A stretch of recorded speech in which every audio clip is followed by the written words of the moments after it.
अस्सलामु अलैका या रसूलल्लाह। ये जो मज़ार पाक ये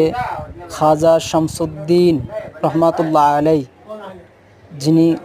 ख्वाजा फ़खरुद्दीन चिश्ती रहमतुल्लाह अलैह खलीफा इनार मज़ार पाक आजमिर शरीफ ख्वाजा गरीब नवाजेर दरबारे जो कब्रस्तान आछे से कब्रस्तानेर भितरे ओनार मज़ार पाक और उनी ख्वाजा गरीब नवाजेर बड़ सेलेर खलीफा ख्वाजा फ़खरुद्दीन चिश्ती रहमतुल्लाह खलीफा और ओनार जे विशेष क्रिया কিছু ক্রামতি আছে সেই ক্রামতিটি হইল যখন উনি দুনিয়া থেকে পদ্মা নিছে পদ্মা নেওয়ার পরে যখন উনি নসিহত করে গেছে যে আমাকে আজমিরের জমিনে মাটি দিও আজমিরের জমিনে খাজা গরিব নওয়াজের পাশে যখন হুজুর কেবলাকে আজমিরের জমিনে আনা হইল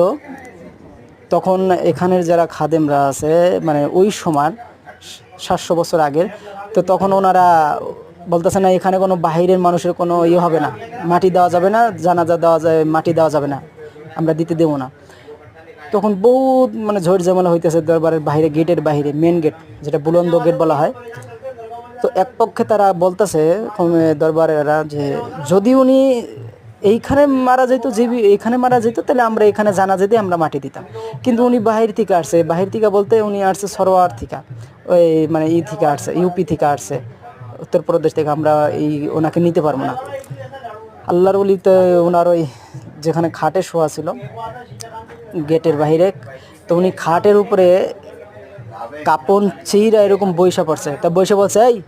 এলে আমি আবার জীবিত হইলাম এখন আমারে খাজা গরিব নওয়াজের পাশে ওনার দরবারে এর পাশে আমার একটু জায়গা দে আমি এখানে শুইতেছে এই বলে উনি আবার দুনিয়া থেকে পদ্মা নিয়ে নিল পরবর্তীতে ওনাকে এইখানে দাফন করা হয়েছে পরবর্তীতে 300 বছর পর মানে আজমিরে যখন প্রচণ্ড বৃষ্টি প্লাবন শুরু হয়েছে যখন অনেক বাড়িঘর ভেঙে গেছে বা কবরস্থান ধুইতে গেছে 300 বছর পর দেখা গেছে ওনার কবর শরীফটা ধুয়ে গেছে ভেঙে গেছে তো পরবর্তীতে মানুষ দেখতেছে ওনার যে মাজার পাক যেরকম আছিল 300 বছর পর সেরকমই আছে খুশবু ঘ্রাণ ছড়াইতেছে তখন পরবর্তীতে ওনাকে আবার উঠাইয়া